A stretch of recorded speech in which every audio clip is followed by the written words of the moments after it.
नमस्ते plus 2 class Hindi में विधान में हमारा तीसरा लेसन अतीत में दबे पाँव, जिसको लिखा है ओम थानवी ने। यह ओम थानवी का यात्रा वृत्तांत है। यात्रा वृत्तांत किसे कहते हैं? जब कोई साहित्यकार किसी स्थान का भ्रमण करता है, यात्रा करता है और उस स्थान से संबंधित अपने अनुभव, वहाँ की जानकारी, संस्कृति, वहाँ के वातावरण के बारे में लिखता है, उसको यात्रा वृत्तांत कहते हैं। अतीत में दबे पाँव, अतीत यानी कि वर्तमान। हमारे वर्तमान में दबे पाँव मतलब हमारी जो सिंधु घाटी सभ्यता के दो बड़े नगर हैं, हड़प्पा और मोहनजोदड़ो, उसका वर्णन लेखक ने अपनी यात्रा वृत्तांत में किया है। लेखक मोहनजोदड़ो घूमने के लिए जाते हैं, वहाँ उनके जो अनुभव हैं, उनको जो मिली जानकारी है, उन्होंने जो महसूस किया, उसका वर्णन लेखक ने अतीत में दबे पाँव यात्रा वृत्तांत में किया है। यह ओम थानवी का यात्रा वृत्तांत और रिपोर्ट का मिला जुला रूप है। यात्रा वृत्तांत के अंदर वहाँ की संस्कृति, वहाँ के वातावरण के बारे में बताया जाता है, लेकिन यहाँ लेखक ने पूरी की पूरी जानकारी पाठकों के सामने प्रस्तुत की है। उन्होंने इस पाठ में विश्व के सबसे पुराने और नियोजित, सही ढंग से योजनाबद्ध तरीके से बनाया हुआ, जिसको नियोजित कहते हैं, शहरों मोहनजोदड़ो और हड़प्पा का वर्णन किया है। पाकिस्तान के सिंध प्रांत में मोहनजोदड़ो और पंजाब प्रांत में हड़प्पा नाम के दो नगरों का पुरातत्वविद कौन होते हैं? प्राचीन अध्ययन करने वाले, प्राचीन चीजों का, प्राचीन स्थानों का जो अध्ययन करते हैं, उनको पुरातत्वविद कहते हैं, कि उन्होंने खुदाई के दौरान उनको खोज करके निकाला था। मोहनजोदड़ो ताम्रकाल का भी सबसे बड़ा शहर माना जाता है। मोहनजोदड़ो का अर्थ है मुर्दों का टीला। यह नगर मानव निर्मित छोटे छोटे टीलों पर बना हुआ है, यानी कि मानव ने छोटे छोटे टीले बनाकर उसके ऊपर बसाया था मोहनजोदड़ो को। मोहनजोदड़ो में प्राचीन और बड़ा एक बौद्ध स्तूप भी है। इसकी नगर योजना अद्वितीय है, अद्भुत है। नगर योजना, नगर का निर्माण लेखक ने खंडहर, बिल्कुल टूटे फूटे हो चुके टीलों, स्नानागार, मृद भांडे, कुओं, तालाबों, मकानों व मार्गों का उल्लेख किया है, जिससे यह शहर सुंदर नियोजन व्यवस्था का पता चलता है, जिससे इस शहर की सुंदर नियोजन व्यवस्था का पता चलता है। यह सभ्यता ताकत के बल पर शासित होने की जगह आपसी समझ से अनुशासित थी। क्या पता चला है वहाँ के स्थान और वहाँ के सामान मिलने से कि वह जो सभ्यता थी वो किसी के डर से, किसी के शक्ति से अनुशासन में नहीं थी, आपसी सोच समझ से अनुशासित ढंग से वहाँ काम किया जाता था। उसमें भव्यता थी, भव्यता यानी कि बहुत अधिक सुंदर थी, लेकिन आडंबर नहीं था, दिखावा नहीं था। उसकी खूबी, उसका सौंदर्य बोध था जो राज पोषित या धर्म पोषित न होकर समाज पोषित था। अतीत की ऐसी कहानियों के स्मारक चिन्हों का आधुनिक व्यवस्था के विकास अभियानों की भेंट चढ़ते जाना लेखक को कचोटता है। लेखक ने अपने अनुभव, अपने एहसास बताए हैं पाठ के अंदर, कि जो अतीत से जुड़ी हमारी बातें, हमारी कहानियाँ, हमारी चीज़ें, हमारी जानकारी, संस्कृति, सभ्यता है, हमारे जो स्मारक चिन्ह हैं, वो आधुनिक व्यवस्था के विकास में वो दब जाते हैं, खो जाते हैं, उनका विनाश हो जाता है। ऐसी चीज़ें लेखकों को कचोटती है, लेखक को बुरा लगता है, लेखक को दुख होता है। अतीत में दबे पांव पाठ पढ़ेंगे। अभी मोहनजोदड़ो और हड़प्पा प्राचीन भारत के ही नहीं, दुनिया के दो सबसे पुराने नियोजित शहर माने जाते हैं। लेखक ने शुरुआत की है कि मोहनजोदड़ो जो अब पाकिस्तान में आ चुका है, मोहनजोदड़ो और हड़प्पा दोनों ही, मोहनजोदड़ो पाकिस्तान के सिंध स्थान में और हड़प्पा है पंजाब प्रांत में आता है। प्राचीन सभ्यता के परवर्ती यानी परिपक्व दौर के शहर माने जाते हैं। खुदाई में और शहर भी मिले हैं, खुदाई करते वक्त और शहर भी वहाँ मिले हैं, लेकिन मोहनजोदड़ो ताम्र काल के शहरों में सबसे बड़ा है। वह सबसे उत्कृष्ट, सबसे उत्तम, सबसे अच्छा, व्यापक, बड़ा भी, फैला हुआ भी। खुदाई यहीं पर संभव हुई है और यहाँ खुदाई हुई थी मोहनजोदड़ो के अंदर। बड़ी तादाद में इमारतें, सड़कें, धातु पत्थर की मूर्तियाँ, चाक पर बने चित्रित भांडे, मोहरें, साजो सामान, खिलौने आदि मिले हैं। सभ्यता का अध्ययन संभव हुआ। उधर सैकड़ों मील दूर हड़प्पा के ज़्यादातर साक्ष्य रेल लाइन बिछने के दौरान विकास की भेंट चढ़ गए। साक्ष्य यानी कि गवाह, वहाँ सबूत, जो सामान मिलना था, जो चीज़ें उस संस्कृति को जानने के लिए ज़रूरी थी, वो रेल लाइन बिछाई थी। रेल लाइन बिछने के बाद वहाँ उसके नीचे की खुदाई है वो बंद हो चुकी थी, इसलिए हड़प्पा का ज़्यादा वर्णन इस पाठ के अंदर नहीं मिलेगा और हड़प्पा की जानकारी भी हमें इतनी नहीं है क्योंकि उसकी खुदाई बंद हो चुकी थी और मोहनजोदड़ो की खुदाई संभव थी, इसलिए उसको पूरे विस्तार से खोदा गया था और उसकी पूरी जानकारी हमें मिल चुकी है। मोहनजोदड़ो के बारे में धारणा है कि अपने दौर में वह घाटी की सभ्यता का केंद्र रहा होगा, यानी एक तरह की राजधानी,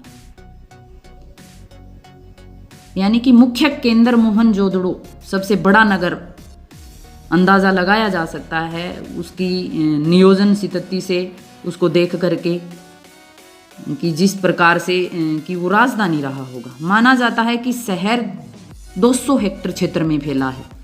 आबादी कोई 85,000 थी।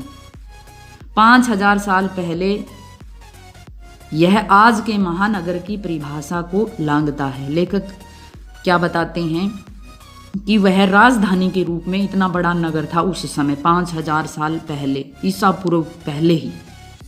आज जिस प्रकार हमारे महानगर हैं दिल्ली, मुंबई, उसी प्रकार वह बड़ा नगर था। दिलचस्प बात यह है कि सिंधु घाटी मैदान की संस्कृति थी, पर पूरा मोहनजोदड़ो छोटे मोटे टीलों पर आबाद था। ये टीले प्राकृतिक नहीं थे, कच्ची और पक्की दोनों तरह की। आगे पढ़ेंगे हम पाठ को। ईंटों से धरती की सतह को ऊंचा उठाया गया था ताकि सिंधु का पानी बाहर पसर आए तो उससे बचा जा सके। कि जो मोहनजोदड़ो का निर्माण था, उसको बनाया गया था, वो प्राकृतिक नहीं था, अपने आप ऊंचे टीले नहीं थे कि उसके ऊपर यह शहर बसा हुआ था। तभी तो इसको नियोजन रूप दिया गया है कि उसको बनाने से पहले लोगों की सोच समझ थी। उन्होंने कैसे उसको बनाया कि ईंटों से, मिट्टी से, कच्ची पक्की ईंटों से ऊंचे ऊंचे टीले बनाए और उसके बाद उसके ऊपर है मोहनजोदड़ो शहर बसाया, ताकि जो सिंधु नदी का पानी है वो कभी बाढ़ के रूप में या तेज बहाव यहाँ आए तो वो नगर के लिए मतलब आपदा का कारण ना बने। मोहनजोदड़ो की खूबी यह है कि इस आदिम शहर की सड़कों और गलियों से आज भी घूम फिर सकते हैं। कि मोहनजोदड़ो की 5,000 साल पहले की जो गलियां थी, जो सड़कें थी, आज भी वो ज्यों की त्यों पड़ी है।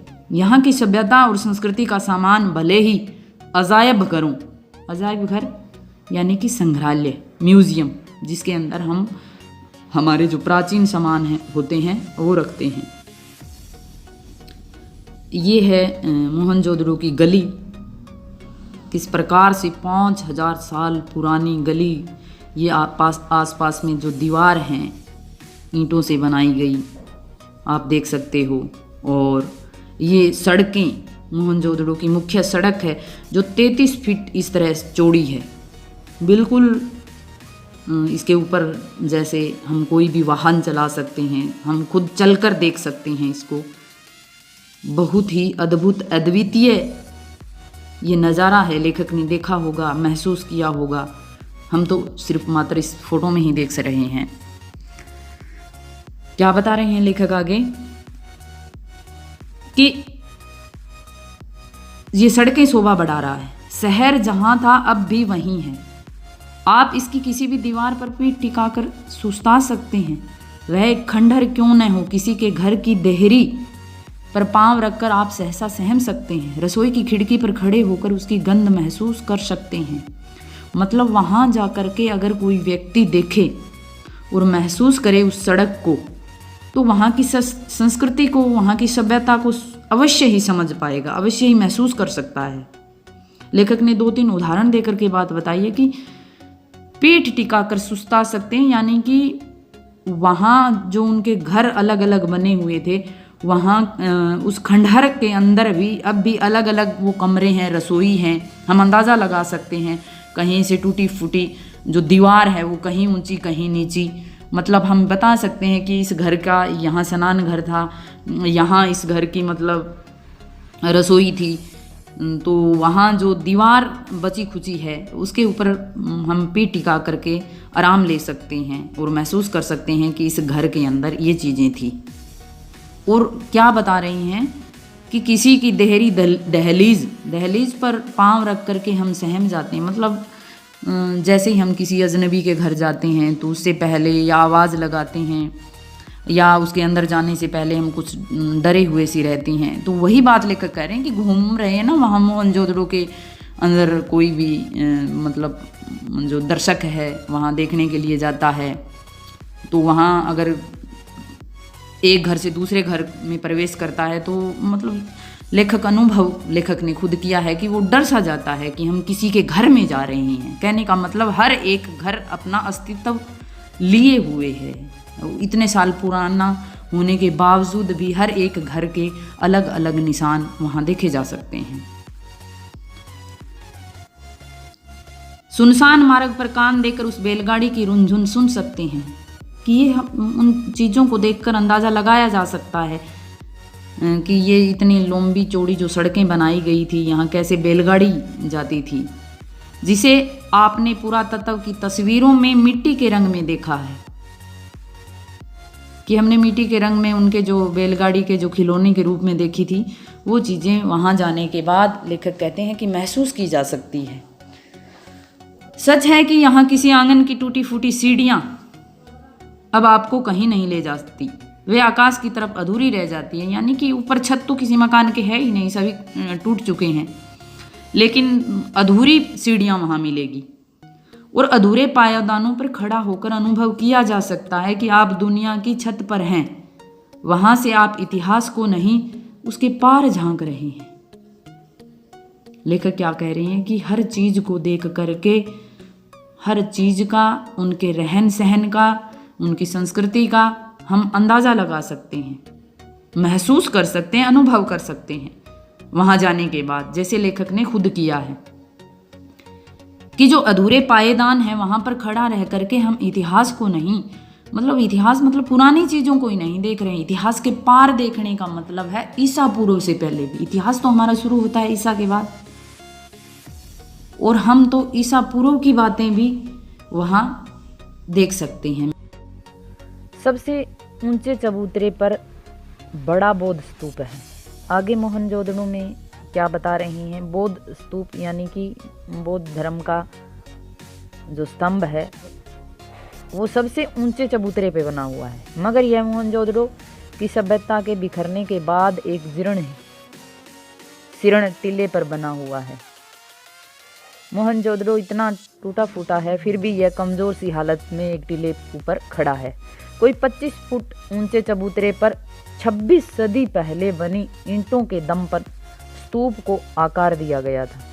चबूतरे पर और क्या है, भिक्षुकों के कमरे भी हैं। 1922 में जब राखाल दास बनर्जी यहाँ आए थे, तब वे इसी स्तूप की खोजबीन करना चाहते थे। राखाल दास बनर्जी 1922 में जब आए तो उन्होंने इस बौद्ध स्तूप की खोजबीन करनी चाहिए थी। इसके गिर्द खुदाई शुरू करने के बाद उन्हें इल्हाम होता ज्ञान हुआ कि यहाँ ईसा पूर्व के निशान हैं। भारतीय पुरातत्व सर्वेक्षण के महानिदेशक जॉन मार्शल, कौन थे उस समय महानिदेशक? जॉन मार्शल के निर्देश पर खुदाई का व्यापक जो अभियान था वो शुरू हुआ था। एक बड़ा खुदाई का अभियान शुरू करवाया था मार्शल ने। धीमे धीमे यह खोज विशेषज्ञों को सिंधु घाटी सभ्यता की देहरी पर ले गई कि ये खोज धीरे धीरे जैसे ही उन्होंने की, ये खुदाई की, तो इस खोज से सिंधु घाटी सभ्यता की दहलीज पर उनको ले गई। इस खोज ने भारत को मिस्र और मेसोपोटामिया, जो मिस्र और मेसोपोटामिया इराक के अंदर जो सबसे प्राचीन सभ्यता मानी जाती है, सबसे प्राचीन, तो जो ये खुदाई के बाद जो मोहनजोदड़ो और हड़प्पा जो महानगर मिले, ये बिल्कुल उसके समान दिखते थे, समकक्ष ला खड़ा कर दिया कि उस समय की यह सभ्यता मानी गई। दुनिया की प्राचीन सभ्यता होने के भारत के दावे को पुरातत्व का वैज्ञानिक आधार मिल गया कि भारतीय सभ्यता है, संस्कृति है, सबसे प्राचीन मानी गई है। और इसके खुदाई के बाद जो ये अवशेष मिले, जो ये चीज़ें मिली, इसके आधार पर तो हमें वैज्ञानिक तथ्य मिल गया भारतीय सभ्यता सबसे प्राचीन मानने का। पर्यटक बंगले से एक सर्पिल पगडंडी पार कर हम सबसे पहले इसी स्तूप पर पहुंचे। अब लेखक बता रहे हैं कि सबसे पहले वो कहाँ गए। मोहनजोदड़ो के अंदर पर्यटक बंगला, जहाँ पर पर्यटक रहते हैं, उनके लिए जो मकान बनवाया गया है वहाँ मोहनजोदड़ो के अंदर एक सर्पिल मतलब टेडी पेडी सांप के आकार की जो पगडंडी है, जो जाने का रास्ता होता है, उसको पार करके लेखक है इस स्तूप पर गए थे। पहले ही झलक ने हमें अपलक कर दिया, मतलब उसको देखकर लेखक भावुक हो गए, बिना पलके झपकाए उसको देखते रहे। इस नागर भारत का सबसे पुराना लैंडस्केप कहा गया है। इस स्तूप को नागर भारत यानी कि जिसके अंदर बड़े बड़े नगर, नगरीय भारत को बौद्ध स्तूप को क्या कहा गया है? लैंडस्केप यानी कि भूमि दृश्य सबसे पुराना। यह शायद सबसे रोमांचक भी है। न आकाश बदला न धरती, पर कितनी सभ्यताएं, इतिहास और कहानियां बदल गई हैं। लेखक कहते हैं उन चीज़ों को देखकर भावुक हो जाते हैं, अनुभव करते हैं कि कितनी सभ्यताएं, कितने इतिहास, कितनी कहानियां बदली हैं, लेकिन धरती आकाश हमारे वहीं के वहीं हैं। इस ठहरे हुए दृश्य में हजारों साल से लेकर पल भर पहले तक की धड़कन बसी हुई है। इसे देखकर सुना जा सकता है, भले ही किसी जगह के बारे में हमने कितना पढ़ सुन रखा है, तस्वीरें या वृत्त चित्र देखे हों। देखना अपनी आंख से ही होता है, बाकी सब आंख का झपकना है। जैसे यात्रा अपने पांवों से चलना है, बाकी सब तो कदम ताल है। इन पंक्तियों में लेखक क्या बता रहे हैं कि इतनी प्राचीन सभ्यता के बारे में अगर हम किताबों में पढ़ें, सुने तो समझ नहीं पाएंगे।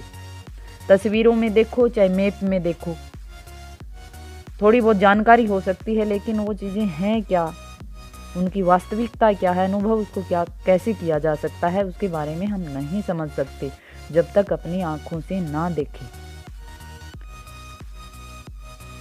लेखक उदाहरण के साथ समझा रहे हैं कि यात्रा जब हम पैदल करते हैं तो सारी चीज़ें आसपास की जान पाते हैं, देख पाते हैं, वही उसी को यात्रा कहते हैं। अगर साधन में, वाहन में चढ़ करके हम यात्रा करते हैं तो जिस क्षेत्र के अंदर से गुजर के जाते हैं उसकी जानकारी हमें नहीं होती। उसी प्रकार आँखों से अगर मोहनजोदड़ो और हड़प्पा को देखेंगे तो उसकी जानकारी, उस सभ्यता, उस संस्कृति को हम महसूस कर सकते हैं।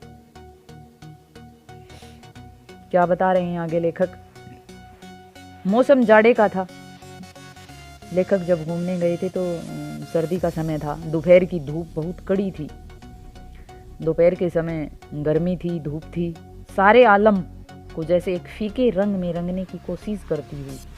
आलम होता वातावरण, की धूप इतनी कड़ी थी कि सारा जो वातावरण है वो फीका लग रहा था।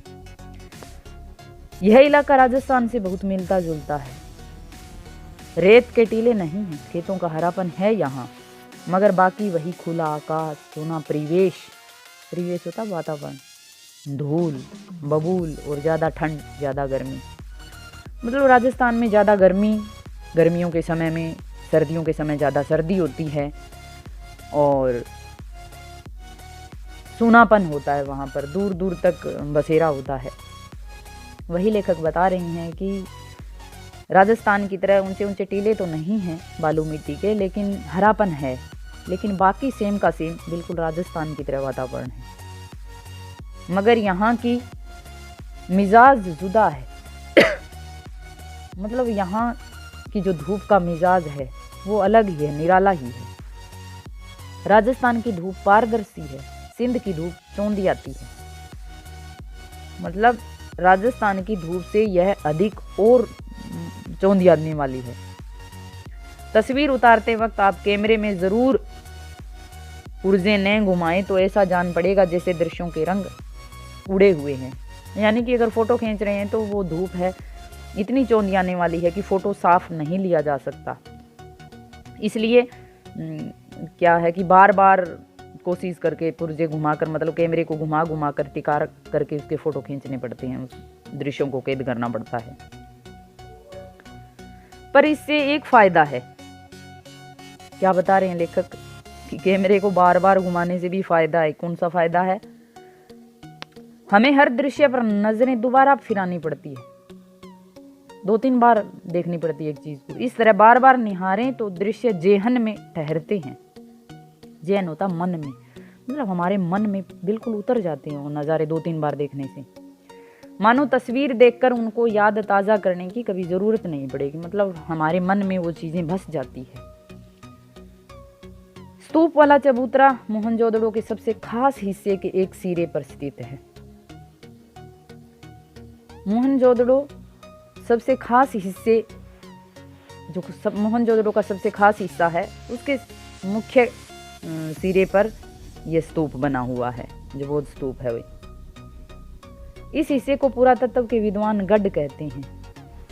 मतलब जहाँ जिस हिस्से के अंदर ये स्तूप बना है उस सारे स्थान को जो पुरातत्व के विज्ञान हैं, विद्वान हैं, वो इसको क्या कहते हैं? गढ़ कहते हैं। 4 दीवारी के भीतर ऐतिहासिक शहरों के सत्ता केंद्र अवस्थित होते थे, चाहे वह राज सत्ता हो या धर्म सत्ता। बाकी शहर गढ़ से कुछ दूर तक बसे हैं। मतलब उस जो मुख्य स्थान था उसके अंदर, जिसको विद्वानों ने गढ़ बोला है, उसके अंदर राज सत्ता यानी कि प्रशासन का काम, धर्म सत्ता जो धार्मिक उनके जो हम आगे पढ़ेंगे महाकुंड है या ज्ञानशाला है, वो चीज़ें उस स्थान पर थी जिसको गढ़ बोला गया था, जो मोहनजोदड़ो का खास हिस्सा था। और बाकी शहर है जो मोहनजोदड़ो का, वो गढ़ से कुछ दूर जाकर बसे थे।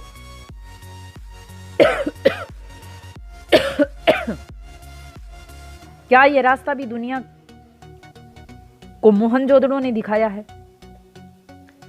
लेखक क्या बता रही हैं कि इस तरह एक खास ही जगह के ऊपर प्रशासन का काम होता है या धार्मिक काम होता है, वो अलग होता है। इस तरह की चीज़ आज भी हमारे पास है, जैसे संसद है या विद्यालय है, खास जगह पे होते हैं कि या ये जो चीज़ें हैं हमने मोहनजोदड़ो की संस्कृति या सभ्यता से सीखते आए हैं या उनसे सीखा है। ये बौद्ध स्तूप बना हुआ है, आप इसको देख सकते हो तस्वीर के अंदर। ये रहा, आगे बढ़ेंगे। सभी अहम और अब दुनिया भर में प्रसिद्ध इमारतों के खंडहर चबूतरे के पीछे यानी पश्चिम में हैं। इनमें प्रशासनिक इमारतें, सभा भवन, ज्ञानशाला, कोठार हैं। जो गढ़ है उसके अंदर प्रशासनिक इमारतें हैं, सभा भवन है, ज्ञानशाला यानी कि जो जहाँ शिक्षा दी जाती थी, कोठार यानी कि भंडारण है, वह अनुष्ठानिक महाकुंड में सिंधु घाटी सभ्यता के अद्वितीय वास्तु कौशल को स्थापित करने के लिए अकेला ही काफी माना जाता है। वहां पर एक महाकुंड बनाया गया है अनुष्ठानिक यानी कि पूजा के लिए। वो अद्वितीय है, बहुत अद्भुत, बहुत सुंदर है। वास्तु कौशल यानी कि भवन निर्माण जो कला की निपुणता है उसका एक नमूना है। असल में यहाँ यही एक निर्माण है जो अपने मूल स्वरूप में बहुत नज़दीक बचा रह सका। मतलब बाकी जो दीवारें वाला सिस्टम था या कुछ और चीज़ें थी वो बिल्कुल खंडहर के रूप में हो चुकी है, टूट फूट चुकी है। लेकिन महाकुंड जो बनाया गया है वो अपने स्वरूप में अब तक पड़ा है।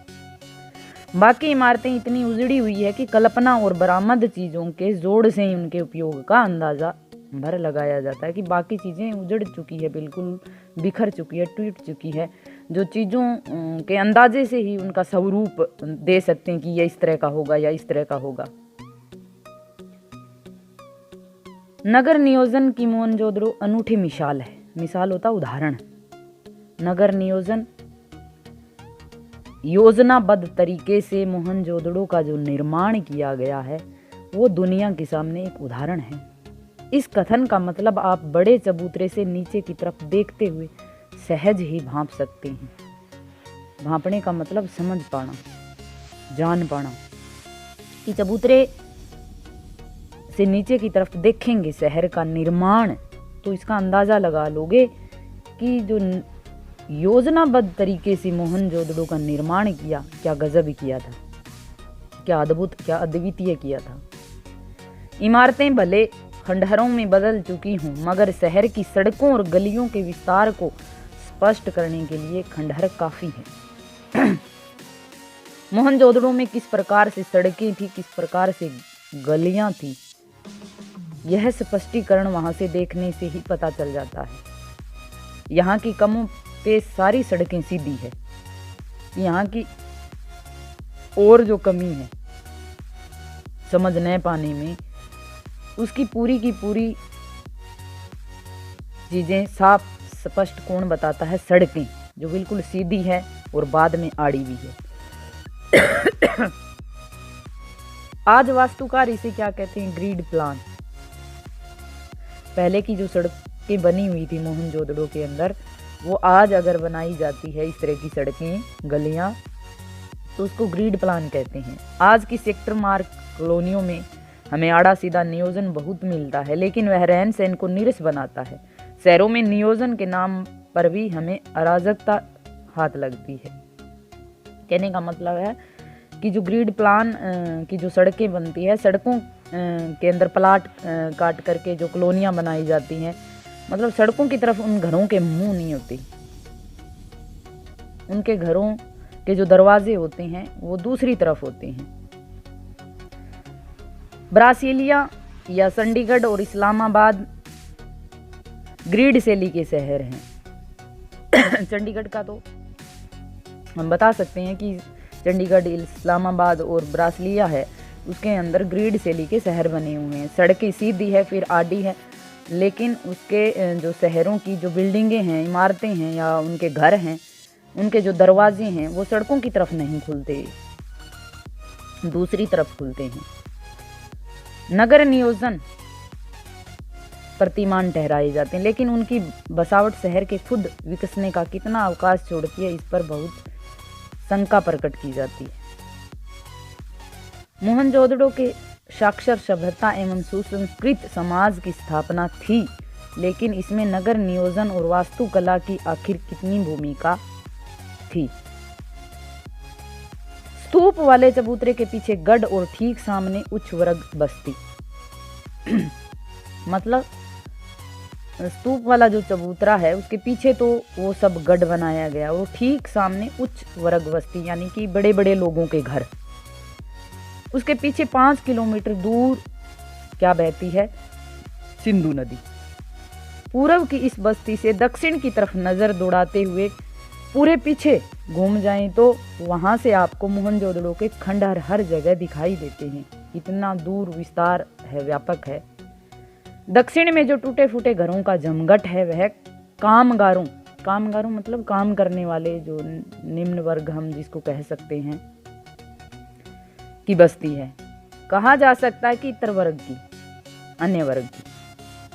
संपन्न समाज में वर्ग भी होंगे, मतलब संपन्न समाज था, वहाँ दुकानदार थे, व्यापारी थे, ज्ञानशाला है तो मतलब शिक्षा देने वाले थे, धार्मिक अनुष्ठान हैं तो पूजा करने वाले कोई ब्राह्मण भी होंगे। लेकिन क्या निम्न वर्ग यहाँ नहीं था? कहते हैं निम्न वर्ग के घर इतने मजबूत सामग्री के नहीं रहे होंगे जो 5000 साल टिक सकें। उनकी बस्तियां दूर रही होंगी। यह भी है कि 100 साल में अब तक इस इलाके में 1/3 हिस्से की खुदाई हो ही नहीं पाई। अब वह भी बंद हो चुकी है।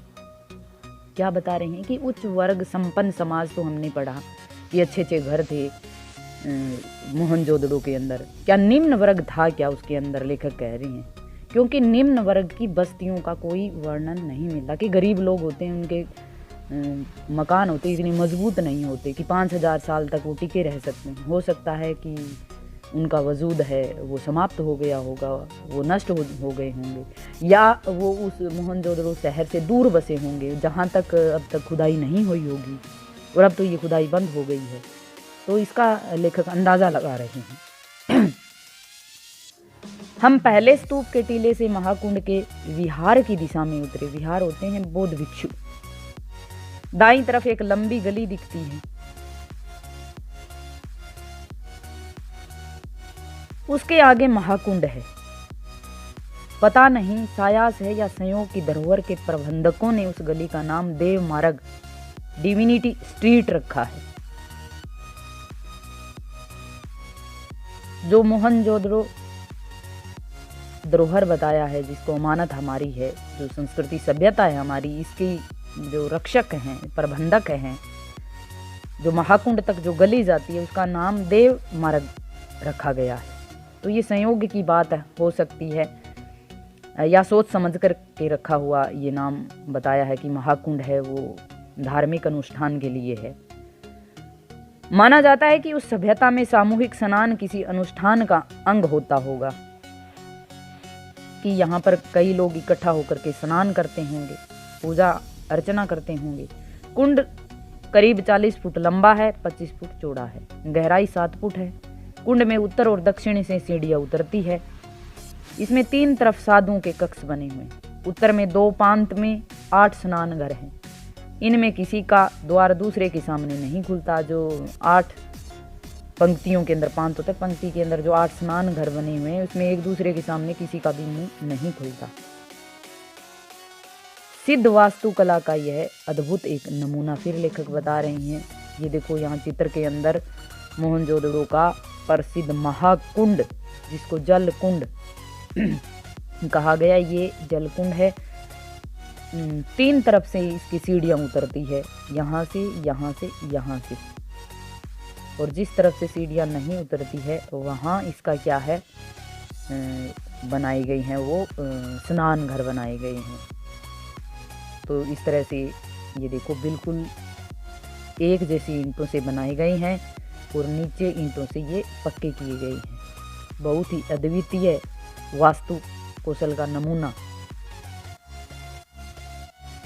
इस कुंड में खास बात पक्की ईंटों का जमाव है, कि पक्की ईंटों से इसको बनाया गया। कुंड का पानी रीस न सके, अंदर रीस न सके और बाहर का अशुद्ध पानी कुंड में न आए, इसके लिए कुंड के तले में और दीवारों पर ईंटों के बीच चूने और चिरोड़ी के गारे का इस्तेमाल किया है। पार्श्व की दीवारें साथ, मतलब जो पीछे की दीवारें हैं, दूसरी दीवार के साथ खड़ी की गई है, जिसमें सफ़ेद डामर का प्रयोग हुआ है। कुंड के पानी के बंदोबस्त के लिए एक तरफ कुआं भी है, उसमें पानी डालने के लिए दोहरे घेरे वाला, 2 तरह का घेरा है उसके अंदर वाला, या अकेला कुआं है। इसे भी कुंड के पवित्र या अनुष्ठानिक होने का प्रमाण माना गया है। कुंड से पानी को बाहर बहाने के लिए नालियां भी हैं। इनकी खासियत यह है कि ये भी पक्की ईंटों से बनी हुई है और ईंटों से ढकी हुई भी हैं। जल निकासी का उन्नत प्रबंध जो सिंधु घाटी की अनूठी विशेषता है। इस तरह से ये जल निकासी के लिए ये नालियां बनाई गई है और माना जाता है कि ये ऊपर से पक्की ईंटों से ढकी भी होती थी।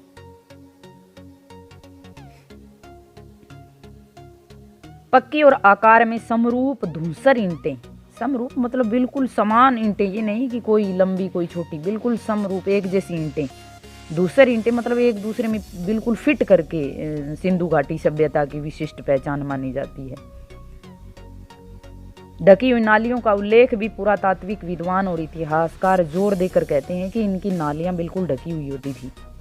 पानी निकासी का ऐसा सुव्यवस्थित अच्छे तरीके से इसकी व्यवस्था बंदोबस्त इससे पहले के इतिहास में कहीं नहीं मिलती। जिस तरह से पानी निकासी का जो प्रबंध है मोहनजोदड़ो सभ्यता के अंदर, इतिहास में ऐसा वर्णन कहीं हमें नहीं देखने को मिलता। महाकुंड के बाद हमने गढ़ की परिक्रमा की, गढ़ के अंदर घूमे। कुंड के दूसरी तरफ विशाल कोठार हैं। कोठार होता भंडारण, जहां अनाज इकट्ठा किया जाता है। कर के रूप में हासिल अनाज शायद यहाँ जमा किया जाता होगा। अब लेखक अंदाजा लगा रहे हैं, लेखक क्या सभी ने यही अंदाजा लगाया है कि इस कोठार के अंदर शायद में कर से जो इकट्ठा होता था अनाज, वो इकट्ठा करके रखते होंगे। इसके निर्माण रूप खासकर चौकियों और हवादारी को देखकर ऐसा कयास लगाया गया होगा। यहाँ 9 चौकियों की 3 कतारें हैं, 3 लंबी लंबी लाइनें हैं 9 चौकियों की। उत्तर में एक गली है जहाँ बैलगाड़ियों का जिनके प्रयोग के साक्ष्य मिले, साक्ष्य गवाह, ढुलाई के लिए आवागमन होता होगा। मतलब एक गली भी बनाई गई है जहाँ कोठार तक जाती है, तो इसका अंदाजा ये लगाया गया है कि ये यहाँ से बैलगाड़ियों से जो ये अनाज लाया जाता होगा। ठीक इसी तरह का कोठार हड़प्पा में भी मिला है।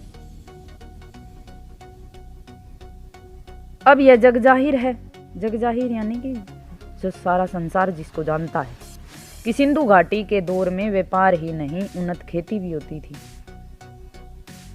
बरसों यह माना जाता रहा है कि सिंधु घाटी के लोग अन्न उपजाते नहीं थे। पहले तो कहते थे कि सिंधु घाटी के लोग अन्न नहीं उपजाते थे, उसका आयात करते थे। मतलब अपना सामान है कुछ वो दे करके और फिर वो अनाज लेते थे, ऐसा लोगों ने माना है। लेकिन नई खोज ने इस ख्याल को निर्मूल साबित कर दिया, निर्मूल निराधार। मतलब नई जो खोज हुई है उसमें पता लगा है कि वहाँ अनाज भी पैदा करते थे लोग। बल्कि अब कुछ विद्वान मानते हैं कि वह मूलतः खेतीहर और पशुपालक सभ्यता ही थी। यानी कि कुछ विद्वान तो मानते हैं कि वहाँ के लोग सिर्फ खेती ही करते थे और पशुओं को ही पालते थे। लोहा शुरू में नहीं था, पत्थर और तांबे की बहुतायात थी। पत्थर सिंध में ही था, सिंध नदी में ही पत्थर मिलता था उनको, और तांबे की खानें राजस्थान में थी जो उनका नज़दीकी एरिया था। इनके उपकरण खेतीबाड़ी में प्रयोग किए जाते थे। तांबे और पत्थर के उपकरण, किसके? तांबे और पत्थर के उपकरण। जबकि मिस्र और सुमेर में चकमक और लकड़ी के उपकरण इस्तेमाल किए जाते थे। मिस्र और सुमेर की जो सभ्यता इतनी ही साल पुरानी है उसके अंदर चकमक और लकड़ी के उपकरण इस्तेमाल होते थे। इतिहासकार इरफान हबीब, कौन से इतिहासकार? इरफान और हबीब के मुताबिक यहाँ के लोग रबी की फसल लेते हैं। कपास, गेहूँ, जौ, सरसों और चने की उपज के पुख्ता सबूत खुदाई में मिले हैं। यानी कि सबूत मिले हैं उनको कि वहाँ पर कपास है, गेहूँ है, जौ है, सरसों है, चने की खेती होती थी। वह सभ्यता का तर युग था जो धीमे धीमे सूखे में ढल गया। मतलब वहाँ खेती बहुत होती थी, बाद में हो सकता है कि सूखा पड़ा होगा और जिसकी वजह से यहाँ फसल होनी बंद हो गई।